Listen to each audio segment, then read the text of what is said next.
മിശിഹായിൽ സ്നേഹം നിറഞ്ഞവരെ, മംഗളവാർത്ത കാലം 2-ാം ഞായറാഴ്ച, ഇന്ന് പരിശുദ്ധ അമ്മയുടെ അമലോദ്ഭവ തിരുനാൾ ദിവസം നമ്മൾ വായിച്ചു കേട്ട സുവിശേഷ ഭാഗം ഈശോ മിശിഹായുടെ തിരുജനനത്തെക്കുറിച്ചുള്ള അറിയിപ്പാണ്. ലൂക്കാ സുവിശേഷം 1-ാം അധ്യായത്തിൻ്റെ 26 മുതൽ 38 വരെയുള്ള തിരുവചനത്തിലാണ് നമ്മൾ ഈ സുവിശേഷ ഭാഗം വായിച്ച് കേൾക്കുന്നത്. ഇന്ന് മാതാവിൻ്റെ അമലോദ്ഭവ തിരുനാൾ ദിവസം പരിശുദ്ധ അമ്മയുടെ അമലോദ്ഭവ ഹൃദയത്തെക്കുറിച്ചുള്ള തിരുവചനങ്ങൾ ഈശോയുടെ ജനനത്തെക്കുറിച്ചുള്ള അറിയിപ്പിൽ നമ്മൾ വായിച്ച് കേൾക്കുന്നുണ്ട്. ലൂക്ക 1:28 മാതാവിൻ്റെ ഹൃദയം ദൈവകൃപ നിറഞ്ഞ ഹൃദയമാണ്. ലൂക്കാ സുവിശേഷം 1:30 നമുക്ക് വെളിപ്പെടുത്തി തരുന്നു, മാതാവിൻ്റെ ഹൃദയം ദൈവസന്നിധിയിൽ കൃപ കണ്ടെത്തിയ ഹൃദയമാണ്. ലൂക്കാ സുവിശേഷം 2:19, 2:51 തിരുവചനത്തിൽ മറിയത്തിൻ്റെ ഹൃദയം ദൈവവചനം സംഗ്രഹിച്ച് ഗാഢമായി ധ്യാനിച്ചു കൊണ്ടിരിക്കുന്ന ഹൃദയമാണ്. ലൂക്കാ സുവിശേഷം 1:45 മറിയത്തിൻ്റെ ഹൃദയം കർത്താവ് അരുളി ചെയ്ത കാര്യങ്ങൾ നിറവേറുമെന്ന് വിശ്വസിക്കുന്ന ഹൃദയമാണ്. മാതാവിൻ്റെ ഈ അമലോദ്ഭവ ഹൃദയത്തിൽ നമ്മെ തന്നെ പ്രതിഷ്ഠിക്കണമെന്നാണ് തിരുസഭ ഇന്ന് നമ്മെ പ്രത്യേകമായിട്ട് ഓർമ്മിപ്പിക്കുന്നത്. പരിശുദ്ധമ്മയുടെ അമലോദ്ഭവം ഒരു വിശ്വാസ സത്യമായി പ്രഖ്യാപിക്കുന്നത് 1854 ഡിസംബർ 8 9-ാം പിയൂസ് മാർപ്പാപ്പയാണ്. അതിന് 4 വർഷങ്ങൾക്ക് ശേഷം 1858 മാർച്ച് 25 ലൂർദിൽ പരിശുദ്ധ അമ്മ വിശുദ്ധ ബർണദീത്തായ്ക്ക് പ്രത്യക്ഷപ്പെട്ടപ്പോൾ പരിശുദ്ധ അമ്മ വെളിപ്പെടുത്തി, ഞാൻ അമലോദ്ഭവയാണ്. മാതാവ് അമലോദ്ഭവയാണ് എന്ന് പറഞ്ഞാൽ അതിനർത്ഥം പാപമാലിന്യമേ ഏൽക്കാതെ, ഉത്ഭവ പാപത്തിൻ്റെയും കർമ്മപാപത്തിൻ്റെയും മാലിന്യമില്ലാതെ പരിശുദ്ധ അമ്മ ജനിച്ചു. പരിശുദ്ധ അമ്മയ്ക്ക് ഈശോ കൊടുത്ത, പിതാവായ ദൈവം കൊടുത്ത ഈ യോഗ്യത ഈശോയെക്കുറിച്ചുള്ള യോഗ്യതയാണ്. നമുക്ക് പരിശുദ്ധ അമ്മയോട് ചേർന്ന് നിൽക്കുമ്പോൾ ഈശോ വഴി നമുക്ക് ലഭിക്കുന്ന ഏറ്റവും വലിയ യോഗ്യതയാണ് പാപമാലിന്യം ഏൽക്കാതെ ജീവിക്കാനുള്ള യോഗ്യത. നമുക്കറിയാം, വിശുദ്ധരിൽ പലരും ശൈശവത്തിലെ തങ്ങളെ തന്നെ പരിശുദ്ധ അമ്മയുടെ ഉമലഹൃദയത്തിൽ പ്രതിഷ്ഠിച്ചവരുണ്ട്. വിശുദ്ധ ഡൊമിനിക് സാവിയ പുണ്യവാളൻ ചെറുപ്പത്തിൽ കുഞ്ഞായിരിക്കുമ്പോൾ മാതാവിൻ്റെ ഉമലഹൃദയത്തിൽ തന്നെ പ്രതിഷ്ഠിച്ചുകൊണ്ട് മാരക പാപത്തിൽ വീഴുന്നതിന് മുമ്പ് തനിക്ക് മരിച്ചാൽ മതി എന്ന് പറയുമായിരുന്നു. നമുക്കറിയാം, ഈ പുണ്യവാളൻ മാരകപാപത്തിൽ വീഴുന്നതിന് മുമ്പ് മരിച്ച് വിശുദ്ധനായി തീർന്നു. വിശുദ്ധ ചാവറപ്പിതാവിനെ ചെറുപ്പത്തിലെ പിതാവിൻ്റെ മാതാപിതാക്കൾ കൊണ്ടുപോയി പരിശുദ്ധ അമ്മയുടെ ഉമലഹൃദയത്തിൽ പ്രതിഷ്ഠിക്കുന്നു.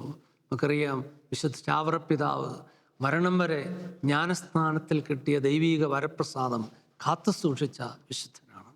മാതാവിൻ്റെ വിമല ഹൃദയത്തിൽ നമ്മെ തന്നെ പ്രതിഷ്ഠിക്കുമ്പോൾ പാപത്തിൻ്റെ മാലിന്യമേൽക്കാതെ ജീവിക്കാനുള്ള കൃപ നമുക്ക് കിട്ടുന്നു. മാതാവിൻ്റെ അമലോദ്ഭവ ഹൃദയത്തിൻ്റെ ഒരു പ്രതീകമാണ് ഉൽപ്പത്തി പുസ്തകത്തിലെ നോഹയുടെ പെട്ടകം. ഉൽപ്പത്തി 6:14 നമ്മൾ വായിക്കുന്നു, അവരോട് പറയണം, നോഹയോട് ദൈവം പറഞ്ഞു, നിങ്ങൾ ഗോമേർ മരം കൊണ്ട് ഒരു പെട്ടകം ഉണ്ടാക്കുക, അതിന് മുറികൾ തിരിക്കുക. എന്നിട്ട് വചനം പറയാണ്, അതിൻ്റെ അകത്തും പുറത്തും കീല് തേക്കുക. ഈ പെട്ടകം ജലപ്രളയത്തിൻ്റെ ജീർണതയിൽ നോഹയും നോഹയുടെ കൂടെയുള്ളവരും ആ പെട്ടകത്തിൽ കഴിയുമ്പോൾ പുറത്തുള്ള ജീർണതയുടെ ഒരംശം പോലും അകത്തേക്ക് പ്രവേശിക്കുന്നില്ല.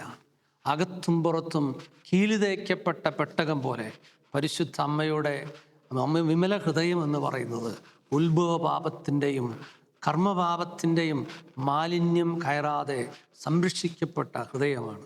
ആ ഹൃദയത്തിൽ സംരക്ഷിക്കപ്പെടുന്നവർ, തങ്ങളെ തന്നെ സമർപ്പിക്കുന്നവർ, അവർ ലോകത്തിൻ്റെ ജീർണതയേൽക്കാതെ ജീവിക്കാൻ സാധിക്കും എന്ന് തിരുസഭ നമ്മെ ഓർമ്മിപ്പിക്കുകയാണ്. പരിശുദ്ധ അമ്മയുടെ അമലോദ്ഭവ ഹൃദയത്തെക്കുറിച്ച് ചിന്തിക്കുമ്പോൾ രണ്ടാമത് നമുക്ക് ലഭിക്കുന്ന ഒരു വെളിപാടാണ് യോഹന്നാൻ 19:23 യേശുവിൻ്റെ തിരുവസ്ത്രങ്ങൾ, കർത്താവിൻ്റെ മേലങ്കിയെക്കുറിച്ച് പറയുകയാണ്. നമുക്കറിയാം, ഈശോയുടെ മേലങ്കി പരിശുദ്ധ അമ്മ നെയ്തു കൊടുത്തതാണ്. അപ്പോൾ ആ മേലങ്കിയെക്കുറിച്ച് പറയാണ്, അത് മുകൾ മുതൽ താഴെ വരെ തുന്നലില്ലാതെ നെയ്യപ്പെട്ടതായിരുന്നു.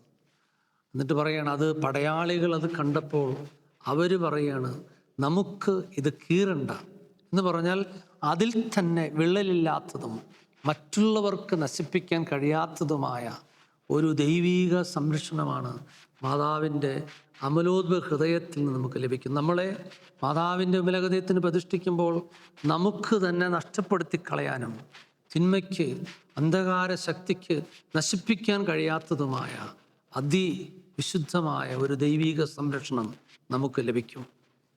മാതാവിൻ്റെ വിമല ഹൃദയത്തിൽ നമ്മളെ തന്നെ നമ്മൾ പ്രതിഷ്ഠിക്കുമ്പോൾ നമുക്ക് ലഭിക്കുന്ന 2 കൃപകളാണ്.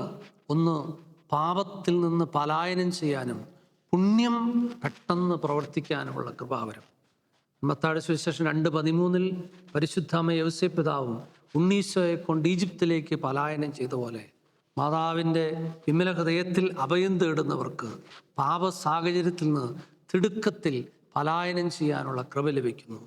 ലൂക്ക 1:39 മറിയം എലിസബത്തിൻ്റെ വീട്ടിലേക്ക് തിടുക്കത്തിൽ യാത്ര പുറപ്പെട്ടതുപോലെ പുണ്യം ചെയ്യാൻ, പ്രാർത്ഥിക്കാൻ, വചനം വായിക്കാനുള്ള തിടുക്കം മാതാവിൻ്റെ വിമല ഹൃദയത്തിൽ നിന്ന് നമുക്ക് ലഭിക്കുന്നു. ഈ മംഗളവാർത്തക്കാലം 2-ാം ഞായറാഴ്ച യേശുവിൻ്റെ ജനനത്തെക്കുറിച്ചുള്ള അറിയിപ്പിനെ നമ്മൾ ധ്യാനിക്കുമ്പോൾ, പ്രിയമുള്ളവരെ, പരിശുദ്ധ അമ്മയുടെ പാപമാലിന്യമേൽക്കാത്ത ഒരു ഹൃദയം പോലെയുള്ള ഒരു ഹൃദയം നമുക്ക് ലഭിക്കുമ്പോഴാണ് ഈശോയുടെ ജനനം നമുക്ക് അനുഭവമായിട്ട് മാറുന്നത്. നമ്മൾ ഹൃദയവിശുദ്ധിയോടുകൂടെ മത്തായി 5:8 പറയുന്ന പോലെ ഹൃദയശുദ്ധിയുള്ളവർ ഭാഗ്യവാന്മാർ, എന്തെന്നാൽ അവർ ദൈവത്തെ കാണും. ഈ ക്രിസ്മസിൻ്റെ ഒരുക്ക ദിനങ്ങളിൽ നമുക്ക് നമ്മുടെ ഹൃദയം വിശുദ്ധമായിരിക്കാം. ഹൃദയവിശുദ്ധി നമുക്ക് ലഭിക്കാൻ നമ്മളെന്നും ചെയ്യേണ്ട ഒരു പ്രായോഗികമായിട്ടുള്ള ഒരു ആത്മീയ കാര്യമെന്ന് പറയുന്നത്, നമ്മൾ രാവിലെ എഴുന്നേൽക്കുമ്പോൾ തന്നെ ഈ ഭൂമിയിൽ കാലുകുത്തുന്നതിന് മുമ്പ് പരിശുദ്ധ അമ്മയുടെ വിമല ഹൃദയത്തിൽ നമ്മെ തന്നെ പ്രതിഷ്ഠിക്കാം. നമ്മൾ എന്ത് കാര്യങ്ങൾ ചെയ്യുമ്പോഴും മാതാവിൻ്റെ അമലോദ്ഭവ ഹൃദയത്തിൽ പ്രതിഷ്ഠിച്ചുകൊണ്ട് ചെയ്യുമെന്ന് നമുക്ക് തീരുമാനമെടുക്കാം. അങ്ങനെ നമുക്ക് വിശുദ്ധിയിൽ വളരാം. ദൈവം നമ്മെ അനുഗ്രഹിക്കട്ടെ.